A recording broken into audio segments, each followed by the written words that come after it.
Class 12 BMC। बच्चों, आज हम हिंदी साहित्य में अध्याय 6 शौर्य और देश प्रेम पढ़ेंगे। इस पाठ के इस पद्यों के कवि बालकृष्ण शर्मा नवीन जी हैं।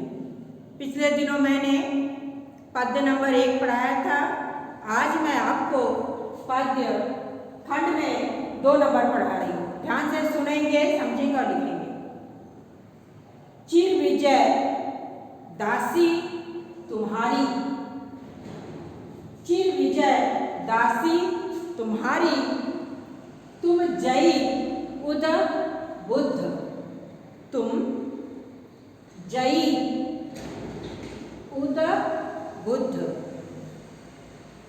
क्यों बनो हताश तुम, क्यों बनो हताश तुम, लख मार्ग निज अवरुद्ध। अवरुद्ध मतलब बाधा। हुक से तुमने उड़ाई, हुक से तुमने उड़ाई भूधरों की पात, और तुमने खींच फेंके काल के भी दांत।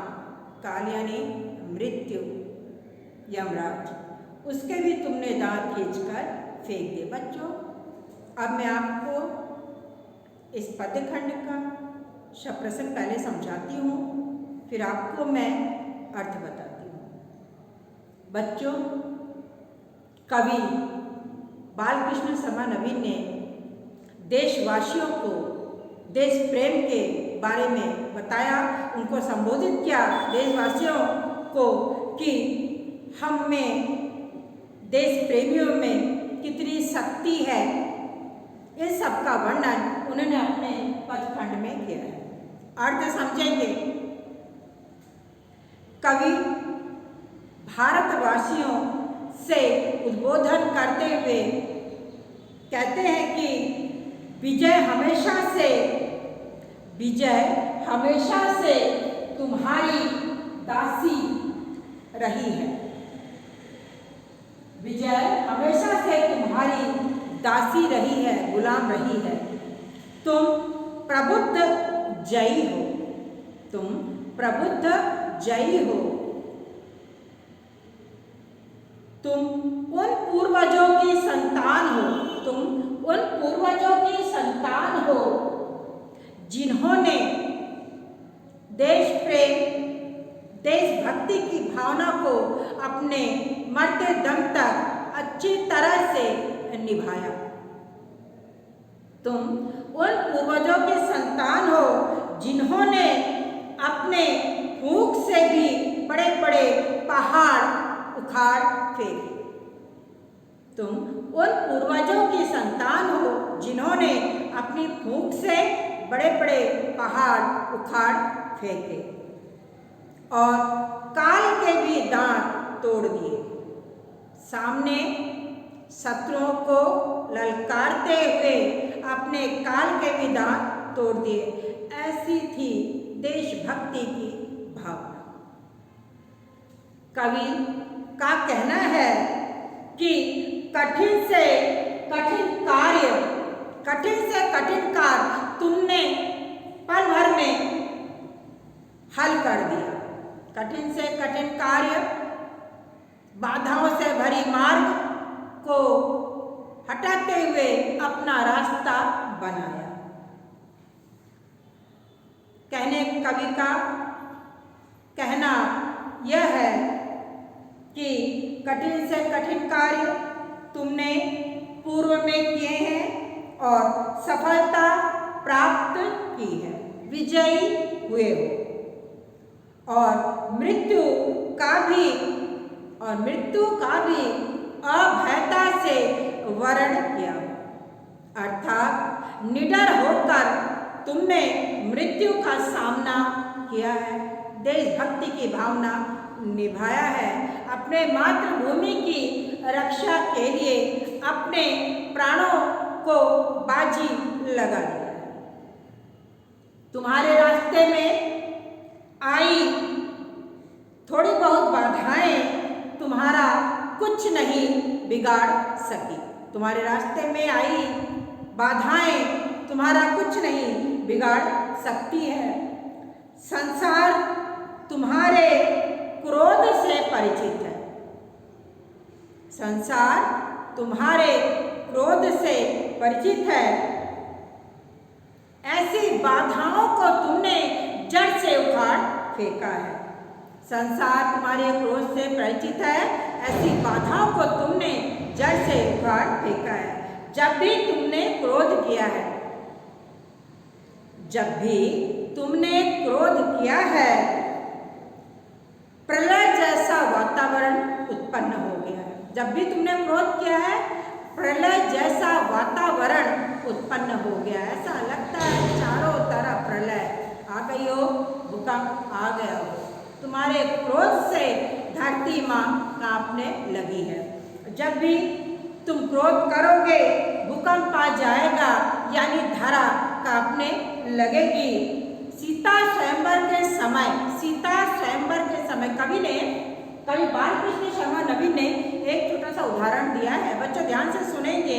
हिंदी साहित्य में छोटे उदाहरणों का विशेष महत्व है।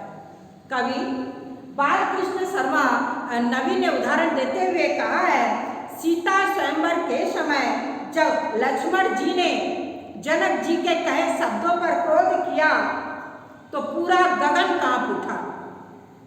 सीता स्वयंवर के समय जनक जी की बातों को सुनकर जब लक्ष्मण जी ने क्रोध किया और वो क्रोधित होकर कुछ बोले तो पूरा गगन हिलने लगा, कांपने लगा। जब तुम युद्ध के लिए तत्पर हो जाओगे, जब तुम युद्ध के लिए तत्पर हो जाओगे तो गगन मंडल के बीच नाश की लपटें उठने लगेगी। गगन मंडल के बीच नाश की लपटें उठने लगेंगी और उसके साथ समाज में फैली बुराइयां, रूढ़िवादिता, अंधविश्वास की भावनाएं समस्त नष्ट हो जाएंगी। बच्चों ध्यान से सुनेंगे। और तुम देखोगे कि युद्ध की ज्वाला में स्नान करके ही नव निर्माण विकसित होगा। युद्ध की ज्वाला में स्नान करके ही नव निर्माण विकसित होगा। अर्थात युद्ध के बाद ही शांति और सृजन पुनः आएगी। युद्ध के बाद ही शांति और सृजन यानी नया जन्म पुनः आएगी। इसलिए तुम कभी भी अपने मन में निराशा का भाव पैदा ही मत होने दो। अपने मन में निराशा की भावना पैदा ही मत होने दो। मन में उत्साह जोश भरकर अपनी मातृभूमि की रक्षा के लिए कदम कदम पर विशेष एवं कठिन से कठिन कार्य करो। तुम चिर वीर अनंत और महान हो। तुम चिर वीर अनंत और महान हो। व्यक्ति के उत्सर्ग में ही उसकी वीरता और महानता आत्मसात है। मनुष्य के हृदय में उसकी महानता, वीरता वसी हुई है, किंतु उसे सामने लाना, उसे कर दिखाना ही महत्वपूर्ण बात है। इसे ही बालकृष्ण शर्मा नवीन ने अपने पद्य खंडों में दर्शाया है। पाठकों के हृदय तक छूने वाली बातें हैं। आप आगे भी पढ़ेंगे। बच्चों ध्यान से सुनेंगे। राष्ट्र का श्रृंगार, ये अब दूसरा नंबर पे है। राष्ट्र का श्रृंगार, इसके कवि श्री कृष्ण सरल है। राष्ट्र का श्रृंगार, इसके कवि श्री कृष्ण सरल है। मैं आज आपको इस कविता का भाव सारांश समझाती हूँ, उस कविताओं को संक्षेप में समझाती हूँ। ध्यान से सुनना है, आपको फेयर कॉपी में लिखना भी है। प्रस्तुत कविता राष्ट्र के श्रृंगार वीर रस के उल्लेखनीय कवि, वीर रस के उल्लेखनीय कवि श्री कृष्ण सरल द्वारा रचित है। इस कविता में देश प्रेम की भावना दृष्टिगत होती है। देश प्रेम की भावना दृष्टिगत होती है। कवि ने स्वाधीनता की रक्षा के लिए, कवि ने स्वाधीनता की रक्षा के लिए, अपनी आज़ादी के लिए युवाओं को आह्वान किया है, नवयुवकों को उकसाया है, उत्साहित किया है अपने देश के लिए मर मिटने के लिए, देश को महान बनाने के लिए एवं देश प्रेम की भावना भरने के लिए श्री कृष्ण सरल कवि ने युवाओं का आह्वान किया है। बच्चों ध्यान से सुनेंगे। सरल जी ने युवाओं का आह्वान करते हुए उन्हें प्रेरणा दी है। सरल जी ने युवाओं का आह्वान करते हुए उन्हें प्रेरणा दी है कि शहीदों के बलिदान से, शहीदों के बलिदान से अर्जित स्वाधीनता मिटने न पाए। यह हमें आसानी से प्राप्त नहीं हुई है। देश की आज़ादी के लिए देश प्रेमियों ने, अनेक वीरों ने किस किस तरह से संकटों को झेला है, तब जाके हमें आज यह खुशहाल जिंदगी मिली है। आज हमारा देश आज़ाद हुआ है, गुलामी के जंजीरों से हम मुक्त हुए हैं। श्री कृष्ण सरल ने अपने कविताओं के माध्यम से पाठकों तक इसे पहुंचाया है। सरल जी ने युवाओं का आह्वान करते हुए कहते हैं कि शहीदों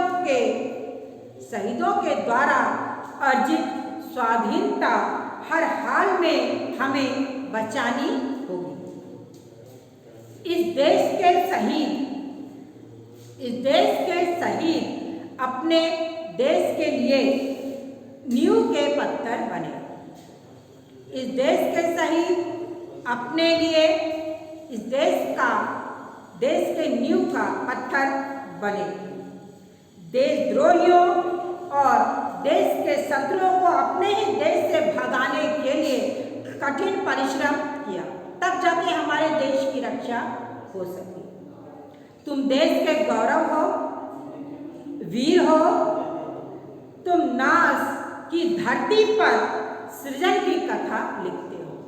तुम नाश की धरती पर सृजन अर्थात नवनिर्माण, नूतन का कथा लिखते हो। देश तुमसे अपने उत्थान की अपेक्षा करता है। देश तुमसे अपने उत्थान की अपेक्षा करता है। अपने अंदर धधकती ज्वाला को मिटने न दो।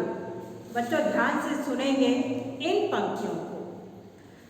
राष्ट्र के श्रृंगार मेरे देश के साकार सपनों, देश की स्वाधीनता पर आज तुम आने न देना। जिन शहीदों के लहू से लहलाया चमन अपना, उन वतन के लाडलों की याद मुरझाने न देना। देश की स्वाधीनता पर तुम आँच आने न देना। श्री कृष्ण सरल ने देशवासियों से, नवयुवकों से यह चाहा है कि जिस प्रकार हमारे देश की आज़ादी के लिए शहीदों ने अपनी सिरों को कटने दिया, अपना बलिदान किया, विभिन्न कष्टों को झेलते हुए हमारी मातृभूमि की रक्षा की, ठीक उसी तरह आने वाली पीढ़ी भी देश के श्रृंगार को मिटने न देगी एवं बहे हुए लहू, शहीदों द्वारा बहे हुए लहू को व्यर्थ में जाने न देगी, उनकी यादों को मुरझाने न देगी। हमारे देश की स्वाधीनता पर तुम किसी प्रकार का आज आने नहीं दोगे। बस बच्चों, आज इतना ही। धन्यवाद।